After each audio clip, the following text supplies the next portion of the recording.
For the next year's elections, there will be an estimated 320,415 established precincts. And out of this number, there will be an estimated 80,136 clustered precincts. Now, point of note is that each clustered precinct will have one counting machine. All over the Philippines, there's an estimated number of 37,884 polling centers. And we will be deploying 82,200 PCOS machines. These are the counting machines. 80,136 PCOS machines will be distributed to the clustered precincts. If you notice, there is a excess in number of PCOS machines.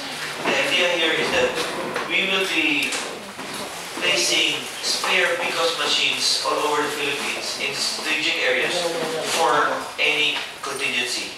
In case there's a problem with the machine, it can be easily replaced. I will be discussing that further in the continuity plan. Each precinct will be manned by a board of election inspectors, as in previous elections.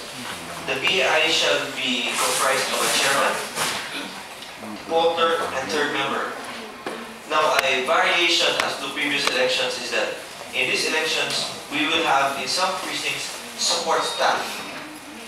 The support staff will depend on the number of precincts clustered, and the duty of that support staff is to assist the voter and third member in managing first the list of voters with voting records and the book of voters.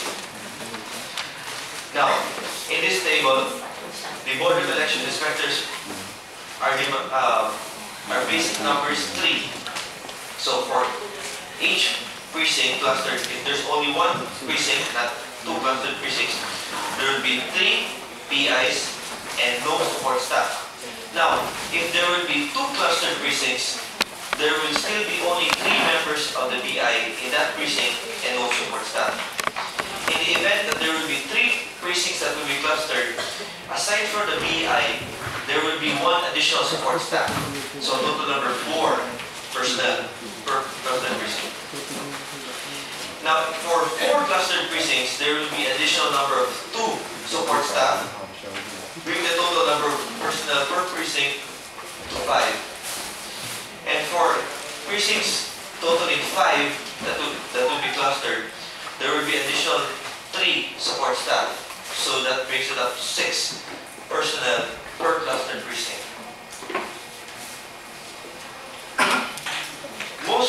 One of the things most important is the establishment of the identity of the voter. This is done by using the list of voters with voting records. This includes a photograph. This is a closer picture of how it will look like. Now, if you notice, there is a thumb mark and picture of the voter. And the right-hand portion is the portion where the table where the voter affixes his signature and the BI's signature is also affixed. The picture and the thumb mark is done by use of the biometric system which we are doing now. For new registered voters or applicants for registration, every voter is we get their biometrics, fingerprint, signature, and photograph.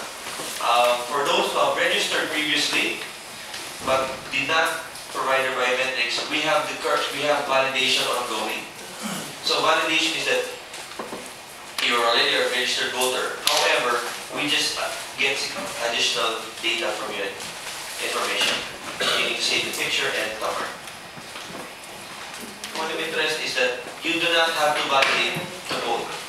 Meaning to say, if I'm a registered voter, I did not validate, but I voted in the May 2007 elections, I can still vote. However, in the list of voters, my picture does not appear. Means of establishing the identity of a voter. If the identity cannot be established through a photograph, what the BI does, it compares signatures. It can also use the book of voters, which contains application for registration. This includes the specimen signature of the voter. Other methods to challenge identity is wherein voters of that precinct recommend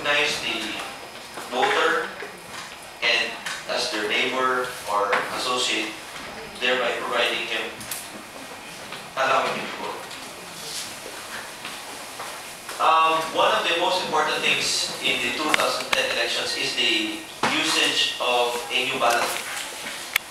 The ballots will be pre-printed. The ballots will have pre-printed names of all candidates. 300 candidates can be accommodated, 150 names per side of the ballot. The system here is that on the front portion of the ballot will be positions for national offices, which includes president, vice president, senators, and party list. And on the dorsal portion includes offices of local offices, governor, vice governor, mayor, and members of the council. This is a closer image of how the ballot will look like, front and dorsal. Some of the members of the House of Representatives, you may have been briefed before and shown a ballot, sample ballot. The main difference is that in this portion, if I may just go near now,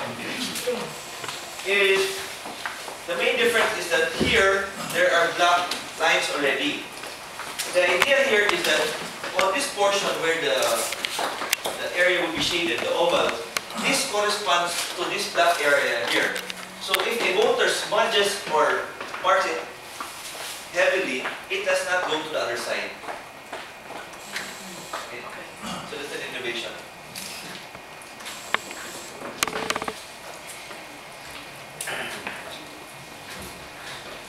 Voting is done by shading the ovals opposite the names of the candidates.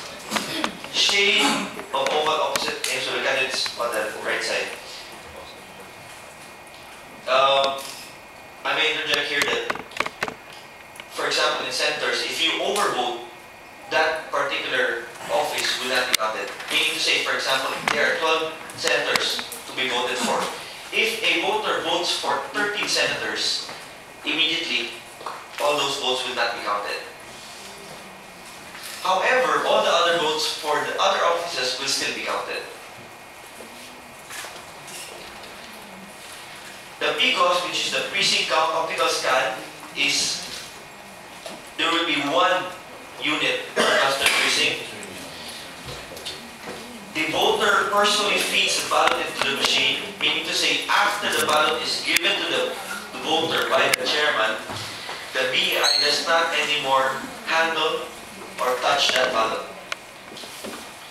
The ballot can be fed at any orientation, and the ballot is scanned. The ballot is scanned side